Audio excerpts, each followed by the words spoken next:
This story is brought to you by thevisionarystoryteller.com. सबसे बड़ा धनुर्धर। बहुत सी तीरंदाजी प्रतियोगिताएं जीतने के बाद एक नौजवान तीरंदाज खुद को सबसे बड़ा धनुर्धर मानने लगा। वो जहां भी जाता लोगों को उससे मुकाबला करने की चुनौती देता और उन्हें हराकर उनका मजाक उड़ाता।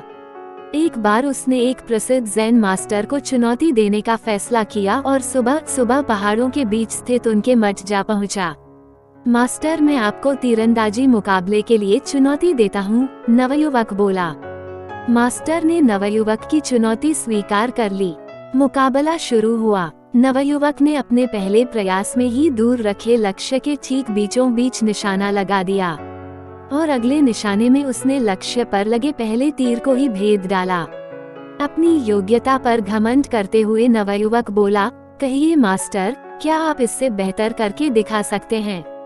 यदि हाँ तो करके दिखाइए, यदि नहीं तो हार मान लीजिए। मास्टर बोले, पुत्र मेरे पीछे आओ। मास्टर चलते चलते एक खतरनाक खाई के पास पहुंच गए। नवयुवक ये सब देख कुछ घबराया और बोला, मास्टर, ये आप मुझे कहाँ लेकर जा रहे हैं? उद्धरण चिन्ह। मास्टर बोले, घबराओ मत पुत्र, हम लगभग पहुँच ही गए हैं, बस अब हमें इस जर्जर पुल के बीचों बीच जाना है। उद्धरण चिन्ह। नवयुवक ने देखा कि दो पहाड़ियों को जोड़ने के लिए किसी ने लकड़ी के एक कामचलाऊ पुल का निर्माण किया था और मास्टर उसी पर जाने के लिए कह रहे थे। मास्टर पुल के बीचों बीच पहुंचे, कमान से तीर निकाला और दूर एक पेड़ के तने पर सटीक निशाना लगाया। निशाना लगाने के बाद मास्टर बोले, आओ पुत्र, अब तुम भी उसी पेड़ पर निशाना लगाकर अपनी दक्षता सिद्ध करो। नवयुवक डरते डरते आगे बढ़ा और बेहद कठिनाई के साथ पुल के बीचों बीच पहुंचा और किसी तरह कमान से तीर निकालकर निशाना लगाया, पर निशाना लक्ष्य के आसपास भी नहीं लगा। नवयुवक निराश हो गया और अपनी हार स्वीकार कर ली। तब मास्टर बोले, पुत्र, तुमने तीर धनुष पर तो नियंत्रण हासिल कर लिया है, पर तुम्हारा उस मन पर अभी भी नियंत्रण नहीं है जो किसी भी परिस्थिति में लक्ष्य को भेदने के लिए आवश्यक है।